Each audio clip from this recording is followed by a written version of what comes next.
and gentlemen, get ready for a deep dive into the world of indie horror with two actresses who are carving out their place in the next generation of Scream Queens. First, Melissa Sapienza, an actress and special effect artist who fully commits to the bit, including in Crackula, where she's stepping into the role of a pimp. Yes, you heard that right. And Chanda Rawlings, a true final girl who bursts onto the scene with Bloody Summer Camp and has been fighting, surviving, and stealing scenes ever since. Please welcome Melissa Sapienza and Chanda Rawlings.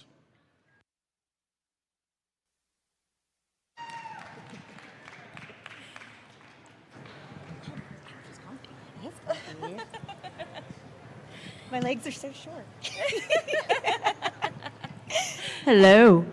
Hello. Hi, ladies. Good morning. We're excited to have the Scream Queens. Yes. Excited to be here. We've been looking forward to this panel.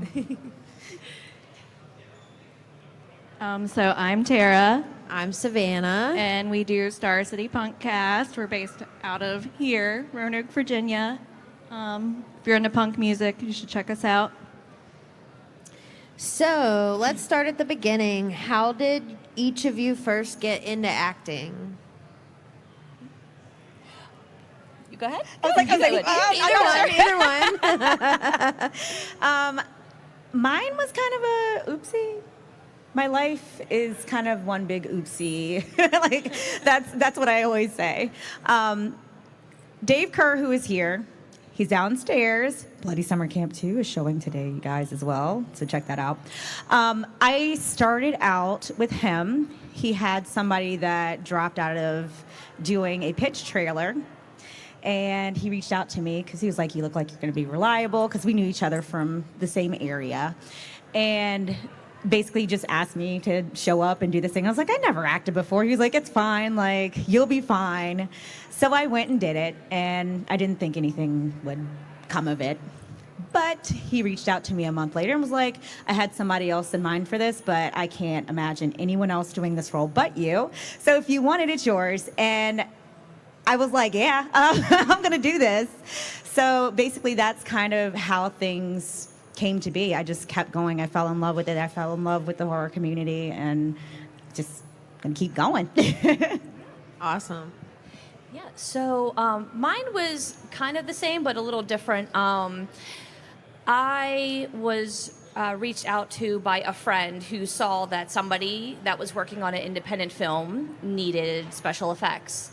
And prior to that, I was teaching myself special effects, doing cosplays, and then I went and got hired on this project, The Sidling Hill. And I met folks on there that worked very close with Fuzzy Monkey Films and Brad Twigg, and my name got passed to Brad, and that ended up being my first feature was Deathboard. And then ever since then, it's just been a wild riot of chaos and fun. That's awesome. So what were some of the biggest challenges that you ladies faced when you were first starting out? For me, I think the most difficult thing was learning how to be an actress, because like I came in with no prior experience before, so it was hard adjusting to how everything is. It was hard basically trying to get myself out there and get hired, because they're like, oh, you're a nobody, like nobody knows your face or your name, like whatever. So that has its own difficulties as well, but yeah. I had some prior acting experience, more so with like theater and haunt acting. Where I struggled the most, I think, was getting familiar with the people in the community. Like Chanda said, coming in, not having a resume of some sort to kind of prove myself, if that kind of makes sense. But once, you do the networking and you make friends, and, it was great to find a place in this community and have such large support.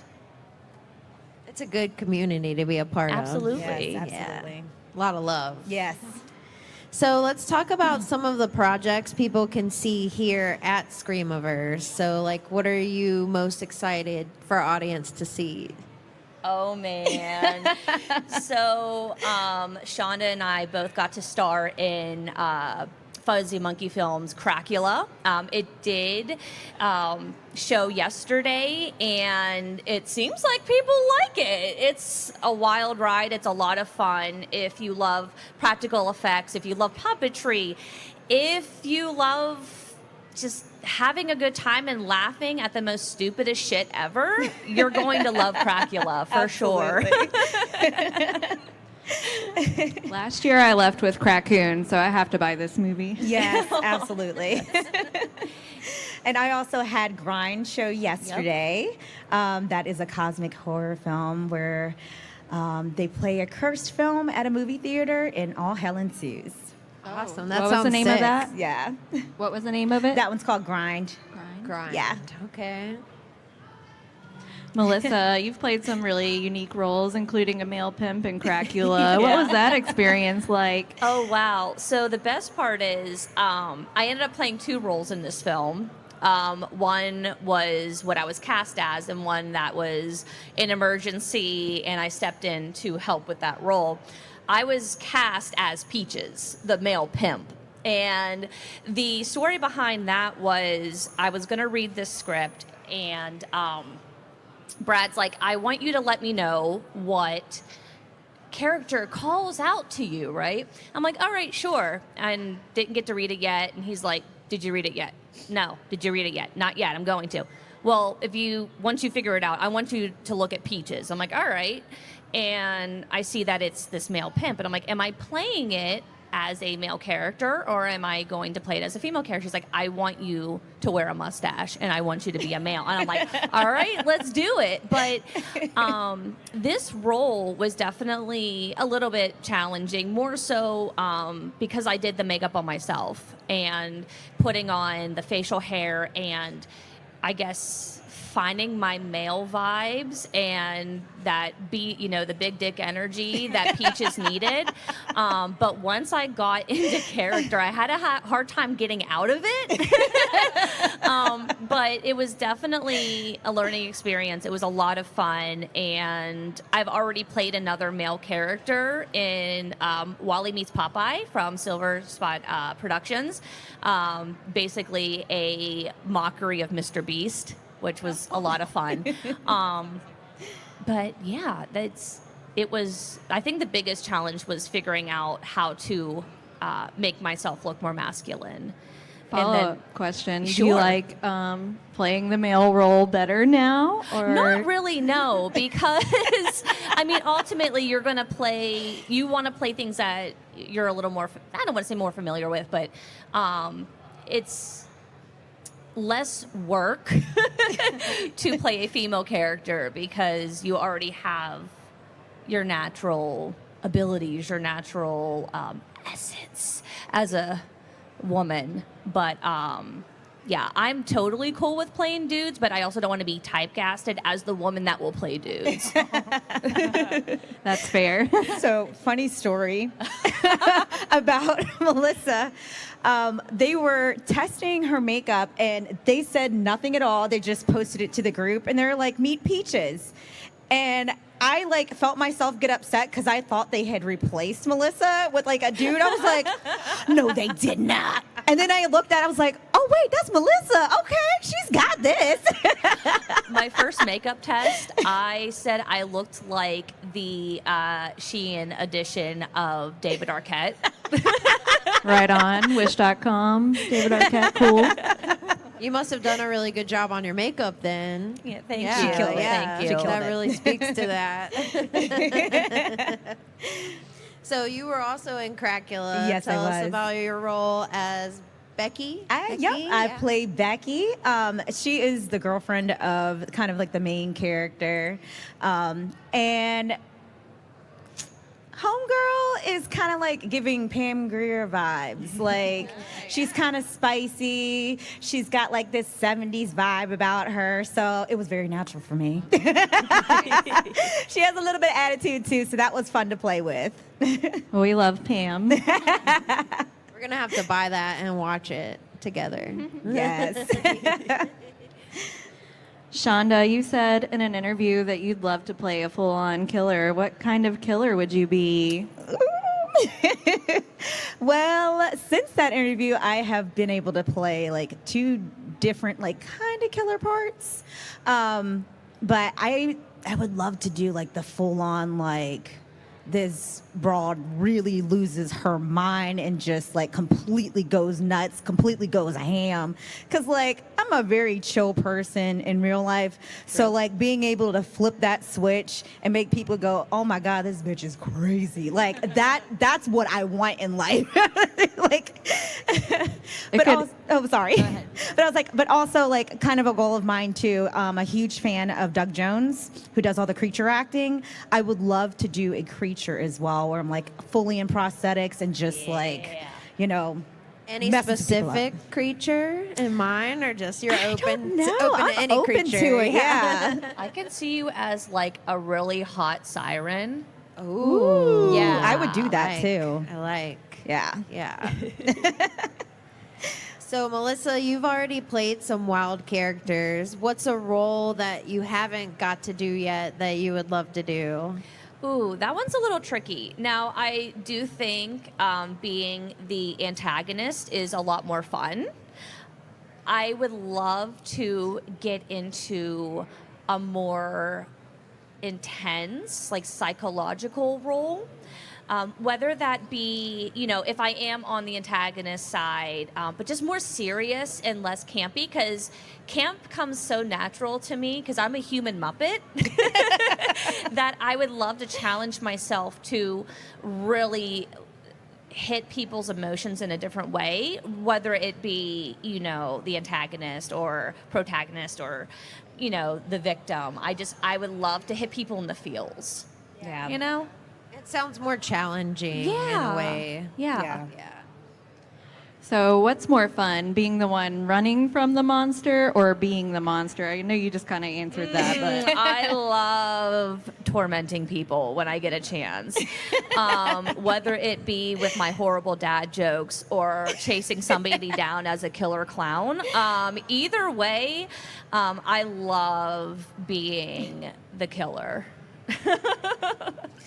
what about you? I have to agree. It sounds fun. Like, It that's not does. something you can do in real life, so you might as well do Yeah. it. then. Like, you go to jail for that shit. Yeah, that's your opportunity. So we want to talk a little bit about like the term scream queen. Yeah. It gets used a lot. So what does that mean to each of you? Like, is it a title you embrace, or do you have like mixed feelings about it, or how do you feel about it? I'll let you go first. Okay. Like, thanks. For me, I embrace it. I honestly do embrace it. I think it's really evolved over time because, like, it started kind of as, like, you know, just the woman that screams and shows fear in the, you know, the face of horror. But it's evolved over time now where you're starting to see roles where women fight back. And to me, like, I think that's really kick-ass. So I embrace that. I mean, sometimes I end up just being the girl that's screaming in the corner and, like, that's cool or whatever. But if I can do something where it's makes like a difference, like somebody can look at themselves and see, like, you know what, that's strong, I can be strong too. That's why I really embrace being able to be, like, named a Scream Queen. Yeah. So obviously, I embrace it. Yes, You Mia. Yeah. Yeah, I found this at another convention. I'm like, I need that. You got to manifest that shit. But no, I definitely do embrace the term Scream Queen. Looking back at the Final Girls that I grew up watching, and definitely the empowerment that they showed on screen, it's like, I want that. And horror in this time has such a huge light on it now. It's not so much underground, and the women that I have met in this community are just kick ass. So like, why not embrace that Scream Queen mentality, right? And it's like, finally the weirdos are getting the credit that they deserve, you know? And yeah, like Scream Queen, for as long as I live, if I can hold that title, I'm going to. Yeah. You love to see it. Absolutely. So, pop question. What's one of your most like iconic favorite Scream Queens? Ooh, so I have a huge soft spot for Wes Craven, the Elm Street franchise, the Scream franchise. Lisa Wilcox is one of my favorite Scream Queens. Like, Elm Street 4 and 5 were my absolute favorites. And I actually got to work with Lisa shortly after I started this career, and she is just a doll. She is such a sweetheart. I helped her wash bra out of her blood because she was like having a panic attack that she got blood on her only bra that she packed. So it was just that is just somebody that I always like. When I thought Final Girl, the first person that comes to mind is Lisa Wilcox, and obviously like Heather Langenkamp and Neve Campbell. She is such a rock star. But those are definitely like my three main queens for sure. Okay. What about you? I love me Jamie Lee Curtis. Yes. She's such a badass. For sure. Good choices. Yes. Yeah. And Felissa Rose, of course. Yes. I Of adore course. her. She really, like, if you think about it, broke grounds for just unfamiliar territory. Yeah. For sure. In horror and in film in general. So yeah, kudos to Felissa for sure. Yes. Shout out. So, how do you get into the headspace for intense scenes like fear, panic, or even death scenes? You want me to start? Yeah, go for it. Okay, so listen, this girl up here has been through some stuff, so like I can, like, a lot of times I can channel in fear pretty easily, but in doing so, I've had to learn to control it and bring myself out of it like safely. So it's one of those weird things that just kind of comes natural. I've been in situations that were terrifying and have really, put my life at risk. So it's kind of a natural thing to me. So do you just like go back to those situations in your head? Like just think about re-traumatize yourself a little bit? For certain instances I have, but others I just remember the fear that I felt in that moment.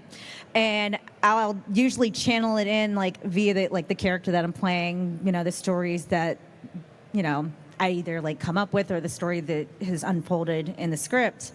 And I think of how they would react to that situation. Like if I'm staring down somebody with a giant axe, I'm gonna be scared as, whatever. I'm trying to watch my language here. I think it's okay. I'd be really scared. So that's how I channeled that in. But like some of the more challenging, harder ones that I've done, I had one where my partner got killed in front of me, and it was like this very drawn out thing that like was exhausting to do. I bet. Yeah. Yeah. So, as I mentioned earlier, I'm a human Muppet.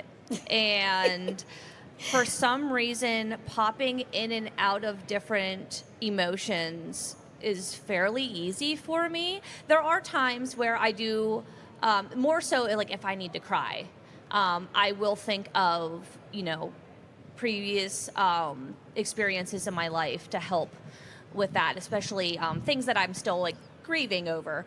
But overall, I typically just need a couple minutes of thinking of my character and how they would be reacting in a situation.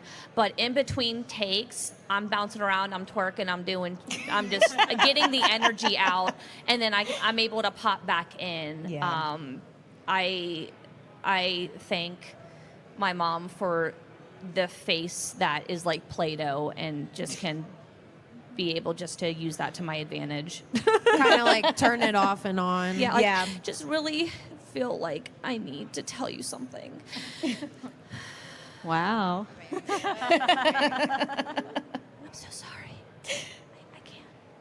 Oh my gosh, so was I. I'm touched. What do you need to tell me? You don't want to know. So, Chanda, you talked about researching how people actually die in certain situations. Like, how far do you go into that? Actually, I got that idea from Amber, who does the special effects for Slasher 15, because that's how she goes about doing the special effects and making it look real. So on the other end of the spectrum is like how people, come to their end. So I'll research certain ways depending on how deep the death is as to how like the breathing would go, how long until your eyes roll back, that type of thing, what happens to your body after you're dead, that type of thing.